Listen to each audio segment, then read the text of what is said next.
Greetings, Sycamore staff. Today is Sunday, October 27th, and here is your weekly memo. First up, we'll start with our spotlight as per usual. Really big week last week for our seniors in our whole school community, including our parents. Special thank you to our senior team, including Dr. Princess Crenshaw, Mr. Millette, Miss Mitchell. You guys are doing a wonderful job at leading our senior class overall. I know that we've completed over 1,400 transcripts and school reports that are submitted. Over 490 counselor recommendation letters are completed, and then 148 are already written and sent. So thank you guys for leading our senior class. And then also a thank you to all the teachers, the MCs, the judges, our custodians, and support staff for making our senior Halloween really special. That was an awesome event. It was an awesome parade, and I know our students really enjoy it. So thank you. Let's get to the details. We'll run down the days of the week, and then we will get you guys back to your Sunday football as per usual. All right, staff meeting planning. There's been a few adjustments. We had a abbreviated staff meeting earlier this week to talk about House Bill 250. We'll have a formal staff meeting coming up on Tuesday this week. That is a mandatory staff meeting, just like all of them. This one will hit a lot of heavy topics, such as House Bill 123. You'll want to be present for that. We also will dive into the open enrollment period for health insurance and even talk about our retirement benefits with American Fidelity. So you will want to be present for that as well. We also will cover some pretty important training regarding the 241 kids process. And so we'll go deeper on this at the staff meeting this coming Tuesday. But ultimately, when you have a student safety concern, you need to make sure you lean on your training, okay? You should not email about a safety concern. Always call or talk to somebody in person.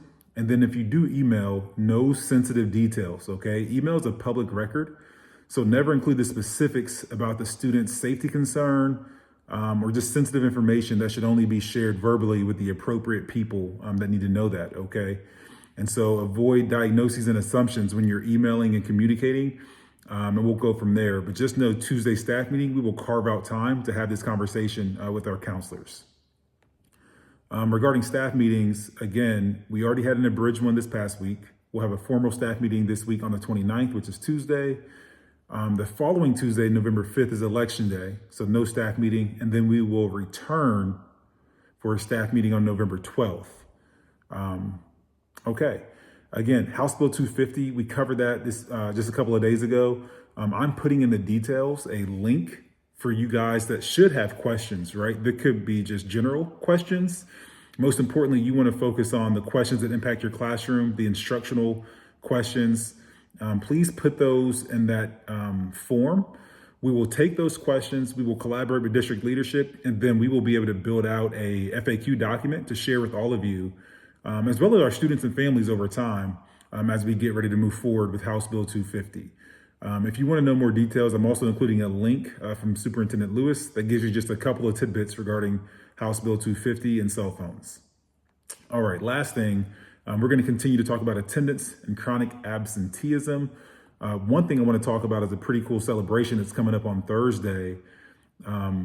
We do a lot of attendance improvement plans. There's a lot of communication around attendance, but something we're going to try to get off the ground, thanks to Mr. Corteel's leadership, is a celebration for those students that are showing up day in and day out on time every day. So there's going to be a perfect attendance celebration this week. That should take place during Aviator Bell on Thursday. So thank you to Mr. Corteel for preparing to celebrate our students with perfect attendance. Again, chronic absenteeism, just want to highlight, that means 10% of total hours have been missed, either excused or unexcused, doesn't matter. Excessive absences, that means 38 excused or unexcused hours absent per month, or it could be 65 excused or unexcused for the entire school year. And then habitual truancy, that means 30 hours without a legitimate excuse for consecutive days, or 42 hours without a legitimate excuse for absences, or 72 hours without a legitimate excuse for the school year. So again, attendance is very, very important. We're going to continue to bring you guys information and seek out your support. to make sure our kids are showing up to school on time. Thank you, Mr. Corteil, for leading us from an attendance standpoint at the high school. Here we go. Let's run down the week, and then we will wrap up. Monday, RTI team meeting after school at 2:30. Tuesday, we have a BLT meeting in the morning, staff meeting after school. That'll be in the Sinovation lab.